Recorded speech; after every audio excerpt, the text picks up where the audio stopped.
Hello Aquarius, kumusta kayo guys? Ano meron sa inyo ngayong week na to Aquarius? I hope okay kayong lahat. Aquarius, meron akong offer this week, January 11 to January 17. 300 pesos, 2 questions. Kung kailangan mo ng private reading, i-message mo lang ako ha. I-message nyo ako guys. Ano meron sa inyo Aquarius this week?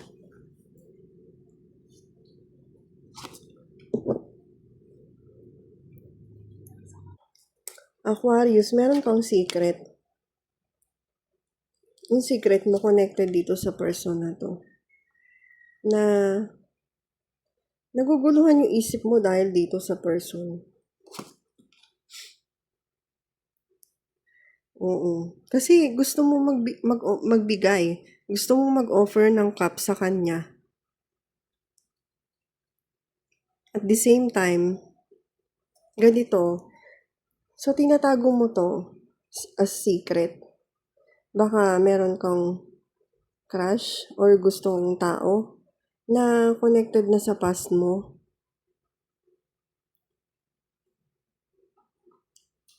And gusto mo nang mag-move forward at mag-offer ng cup sa kanya. Pwede rin naman na meron ka ng mga plano sa past. And ngayon, this time, naguguluhan ka na kung itutuloy mo pa ba o hindi. Pero sinasabi ng cards, ready ka na ngayon.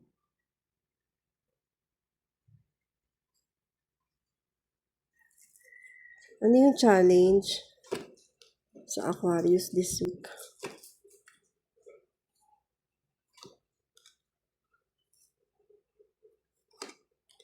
Pwede rin yung gusto mong tao. Kumbaga, parang may conflict sa sitwasyon ninyo.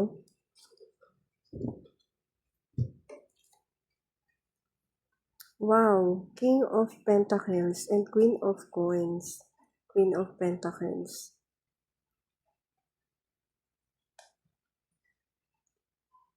Aquarius, gusto mo tong person na to. And feeling mo siya yung counterpart mo. Siya yung partner mo. Pero naguguluhan ka kasi. Nabibigatan ka na dun sa sarili mong nararamdaman. And lagi mong pinipili na manahimik at sarilinin lang to. May nasisense din ako na gusto mo maging financially stable. Yung iba naman sa inyo gusto nyo mag-business pero hindi pa kayo nakaka-recover sa mga naging magandang outcome ng mga desisyon nyo sa past.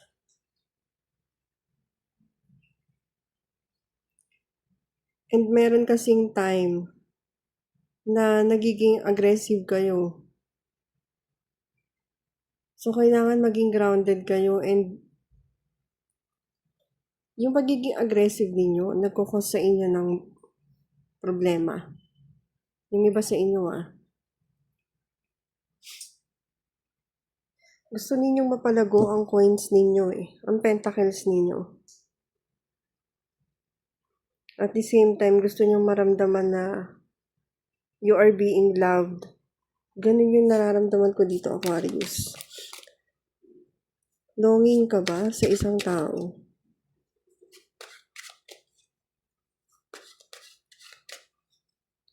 Kung may asawa ka, nagkakaroon kayo ng problema dahil sa pag-aaway ninyo. Pwedeng may third party.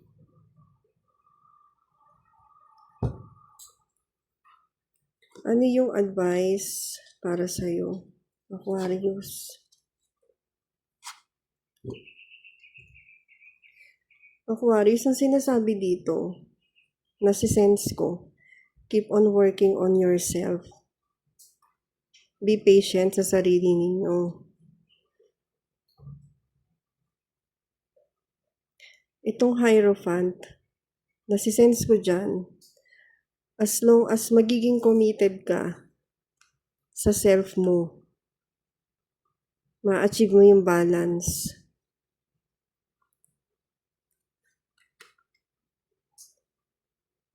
And baka itong person, kung meron kang nararamdaman na person, ay meron kang nagugustuhan or nararamdaman sa isang person, posibleng ma-manifest mo yun. Kung magiging consistent ka lang. Posibleng yung mga decisions mo, maging maganda yung outcome. Kung kaya mo mabalanse yung sarili mo.